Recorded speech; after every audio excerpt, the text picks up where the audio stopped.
Halo, Assalamualaikum warahmatullahi wabarakatuh, teman-teman. Perkenalkan, nama saya Yusiris Deni. Saya dari program studi akuntansi. NIM saya 29020050014 dari Fakultas Ekonomi Bisnis.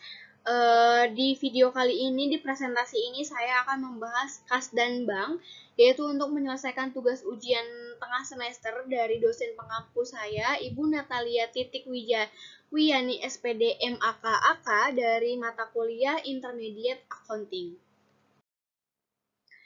Pertama, kita lanjut ke materi ya teman-teman. Kas dan bank merupakan harta perusahaan yang paling liquid sehingga sangat mudah untuk diselewengkan. Aktiva yang paling lancar harus disediakan dalam jumlah yang cukup, tidak berlebihan, sebab dapat menimbulkan idle kas dan tidak kekurangan, sebab akan menimbulkan tersendatnya kegiatan perusahaan yang termasuk kas antara lain uang tunai, uang kas, yang disimpan di bank, cek yang diterima di pihak lain yaitu cek kasir, weslopo, simpanan bank-bank luar negeri. Jenis kas terbagi menjadi dua, yaitu kas kecil dan kas di bank. Dan juga ada pelaporan kas, di mana kas di bank adalah uang perusahaan yang berada di rekening suatu bank, biasanya digunakan untuk pengeluaran yang jumlahnya relatif besar dan tidak mungkin diberikan secara langsung dalam transaksi karena jumlahnya yang besar dan rawan dari segi keamanannya. Ini selalu berhubungan dengan rekening koran dari bank untuk perusahaan. Kas ekuivalen atau setara kas merupakan investasi yang sangat liquid dan berjangka pendek yang dapat disetarakan senilai dengan kas jika memenuhi kriteria sebagai berikut. Siap dikonversi ke kas, dekat jatuh temponya, dan tidak terpengaruh resiko perubahan suku bunga. Contohnya, surat utang jangka pendek, dana pasar uang, atau surat berharga. Dana pasar uang dan surat berharga.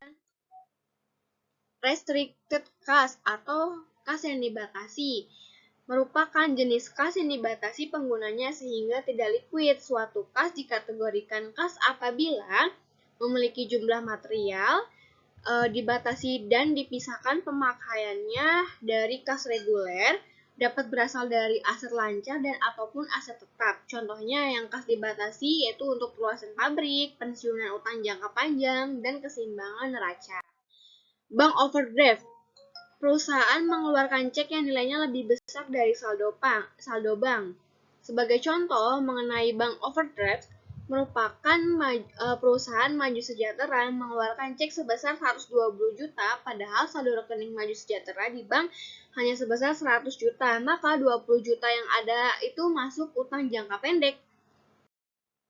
Petty cash, yaitu uang yang disediakan oleh perusahaan untuk membayar pengeluaran jumlahnya relatif kecil dan tidak ekonomis jika dibayarkan dengan menggunakan cek. Metode pencatatan petty cash ada dua, yaitu metode impressment system atau dana tetap, yaitu pengisian dan pengendalian di mana jumlahnya selalu tetap dari waktu ke waktu karena pengisian kembali kas kecil akan sama dengan jumlah yang telah dikeluarkan. Yang kedua, metode fluctuating fund system, yaitu dana tidak tetap. Metode pencatatan dan pengendalian di mana jumlahnya akan selalu berubah-ubah sesuai dengan pengeluaran, penerimaan, dan penambahan kas kecil. Perbedaan metode petty cash yaitu yang pertama impulse fund system atau dana tetap, saldo kas kecil selalu tetap karena seluruh bond atau voucher pengeluaran kas dianggap tunai. Pada saat pengisian kembali, bond atau voucher didebit sebagai beban dan kas atau bank itu berkurang di kredit ya untuk pencatatan di jurnalannya. Lalu untuk fluctuating fund system atau dana tidak tetap, saldo kas kecil selalu berubah-ubah karena setiap pengeluaran kas kecil selalu dicatat, setiap pengeluaran kas kecil dikredit dengan petty cash. Saat pengisian kembali kas kecil didebit dengan petty cash dan kredit kas di bank. Ya teman-teman. Nah berikut ini adalah perbedaan metode pencatatan petty cash, yaitu ini berikut jurnalnya, di mana deskripsinya ini misalnya nanti ada pembentukan kas kecil. Nah, dalam bentuk metode impress yaitu yang IFS ini dana tetap, jika ada pembentukan dana kas kecil yaitu petty cash bertambah di debit dan kas atau bank di kredit. Lalu untuk dana tidak tetapnya jika ada pengisian kas kecil yaitu sama jurnalnya petty cash di debit dan kas atau bank di kredit. Dan ada pembayaran kas kecil pembayaran kas kecil itu pengeluaran-pengeluaran menggunakan kas kecil jika menggunakan metode impres atau dana tetap itu tidak ada entry atau tidak ada record. Nah, untuk metode dana tidak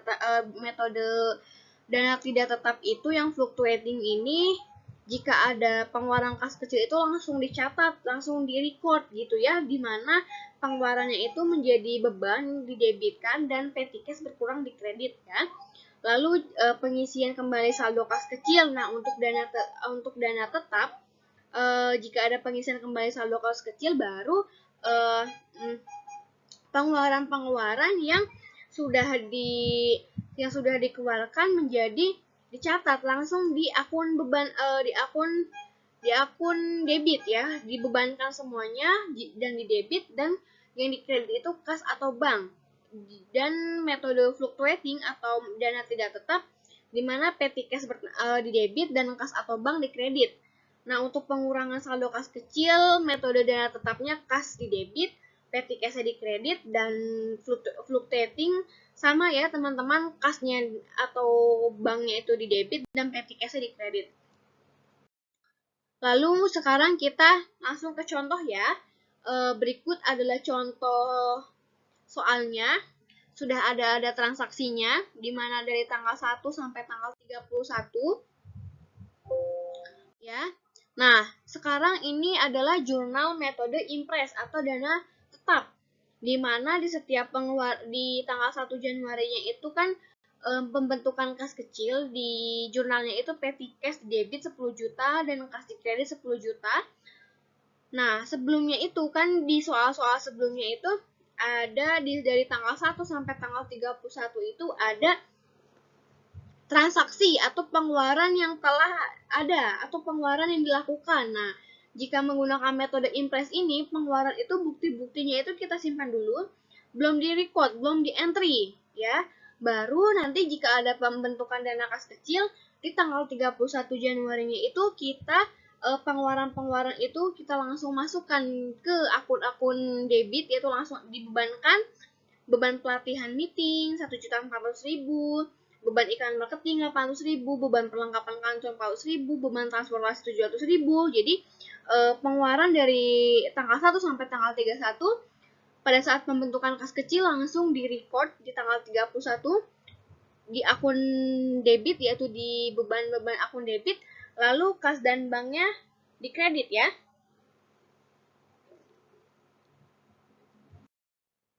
Oke, sekarang yang metode fluctuating atau dana tidak tetap, di mana di jurnalnya ini di setiap pengeluarannya ini langsung dicatat, langsung di-record, langsung di-entry, dimasukkan ke dalam jurnal. Pada tanggal 1 Januari pembentukan kas kecil, petty cash jadi debit, kas atau banknya itu di kredit. Nah, di setiap pengeluaran itu langsung dicatat, yaitu beban di debit dan petty cash di kredit.